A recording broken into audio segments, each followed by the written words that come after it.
اس کے بعد ہماری زندگی کی دو بنیادیں ہیں جو میرے نبی سے آتی، ایک عبادت ایک اخلاق، ایک عبادت ایک اخلاق، ایک عبادت ایک اخلاق۔ عبادت میں نماز نہ چھوٹے، یہاں تک میری آواز جا رہی ہے، جو سن رہے ہیں نماز نہ چھوڑو، جیسے بھی آتی ہے پڑھو، نماز نہ چھوڑو، جہاں ہو پڑھو، جس جگہ پر ہو پڑھو، سفر میں ہو حضر میں ہو، جی پڑھی نہیں گئی، نہیں نہیں نہیں، محرم ابھی چل رہا ہے، کربلا کا زخم تازہ ہے، دنیا میں ظلم کی آخری تاریخ لکھی جا رہی ہے اور مظلومیت کی بھی آخری تاریخ لکھی جا رہی ہے۔ نہ ظلم ایسا کبھی ہوا نہ ہوگا، نہ مظلوم ایسے کبھی آئے نہ آئیں گے، نہ ظالم کبھی ایسے کسی نے دیکھے نہ سنے۔ اور نماز کا وقت داخل ہوا اور جناب عالی مقام امام نے زہیر سے فرمایا کہ ان سے کہو مجھے نماز پڑھنے دو، جنگ روکو۔ زہیر نے آگے بڑھ کر شمر سے کہا تھوڑی دیر جنگ روک دو، نماز پڑھنی ہے۔ اس نے کہا ہم نہیں روکیں گے۔ حسین ابن نمیر ایک کوفی سردار کہنے لگا تمہاری نماز ہوتی ہی نہیں۔ زہیر نے فرمایا لعنت ہے تم پر، تمہاری نسلوں پر، جس گھر کی طفیل نماز ملی ان کی نہیں ہوتی تو پھر کس کی ہوتی ہے؟ انہوں نے واپس آ کے فرمایا حضور وہ نماز کی اجازت نہیں دے رہے۔ کہ پھر نماز تو نہیں چھوٹ سکتی، چونکہ ریڈنگ والوں کو پیغام دینا ہے کہ نماز کسی حال میں نہیں چھوٹ سکتی۔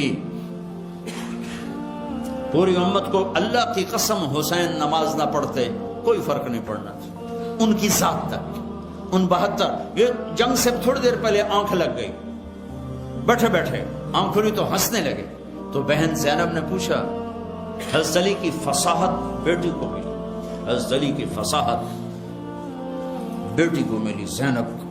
بہن نے پوچھا کیا ہوا، یہ کو ہنسنے کا موقع ہے؟ ہاں ابھی خواب میں اللہ کے نبی کو دیکھا، فرما رہے ہیں بیٹا میں لینے کے لیے آ چکا ہوں، میں آ گیا ہوں، تیاری کرو۔ حضرت ام سلمہ سوئی ہوئی تھی، 61 ہجری، عصر کے وقت قریب، اللہ سوئی ہوئی تھی، آنکھ دیکھا جناب رسول اللہ صلی اللہ علیہ وسلم، داڑھی میں مٹی، سر میں مٹی، چہرہ پیلا زر۔ یا رسول اللہ میرے ماں باپ قربان، کیا ہوا؟ کہا حسین کا قتل دیکھ کے آ رہا۔ ہاں اللہ کو راضی کرنے کے لیے یہاں تک جانے کا پیغام موجود ہے۔ اولاد کو ذبح کروانا آسان کام ہے جبکہ بچانے میں ایک لفظ لگتا ہو، ایک لفظ، ایک لفظ۔ ہم جھوٹ بول کے پاؤنڈ بچائیں، جھوٹ بول کے دھوکہ دے کے ایمان کا سودا کریں۔ حضرت علی نے فرمایا لا تبع آخرتک بدنیا بل بع دنیاک بآخرتک۔ اپنے بچوں کو وصیت نامہ لکھوایا، اس وصیت نامے کا صرف ایک جملہ میں نے آپ کو بتایا ہے، چند الفاظ اور پڑھوں، احی قلبک بالموعظہ ونورہ بالحکمہ وقوہ بالزہد وذللہ بالموت وقررہ بالفناء وحذره وصولة الدهر وتقلب الليالي والأيام وأعرض عليه أخبار الماضين وسر في ديارهم وانظر في آثارهم أين حلوا فإنك ترى قد انتقلوا من دار الغرور ونزلوا في دار الغربة فإنك صرت كأحدهم۔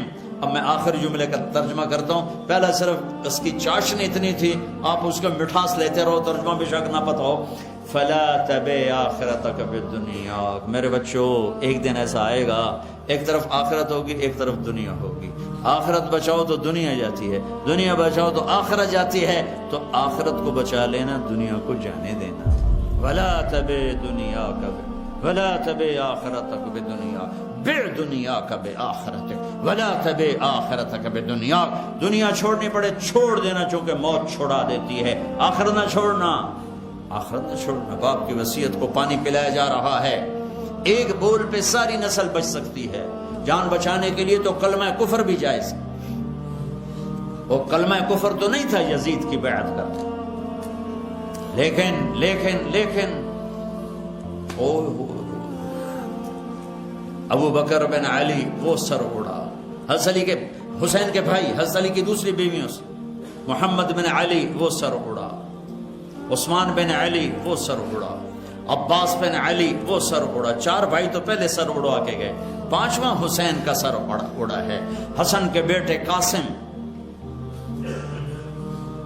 عبداللہ، ابو بکر بن حسن تینوں کے سر نیزے پہ، اپنے بیٹے علی الاکبر، علی الاصغر، عبداللہ بن حسین تینوں کے سر نیزے پر، مسلم بن عقیل کے دو بیٹے عبداللہ عبد الرحمن دونوں کے سر نیزے پر، عبداللہ بن جعفر کے دو بیٹے عون اور محمد دونوں کے سر نیزے پر، مسلم بن عقیل کے بیٹے موسیٰ، یحییٰ، جعفر، عثمان چاروں کے سر نیزے پر۔ یہ اہل بیت کے سر کٹ کٹ کے نیزے پہ جا کر تم ریڈنگ والوں کو پیغام دے رہے ہیں کہ دنیا کے لیے دھوکہ نہ دینا، جھوٹ نہ بولنا۔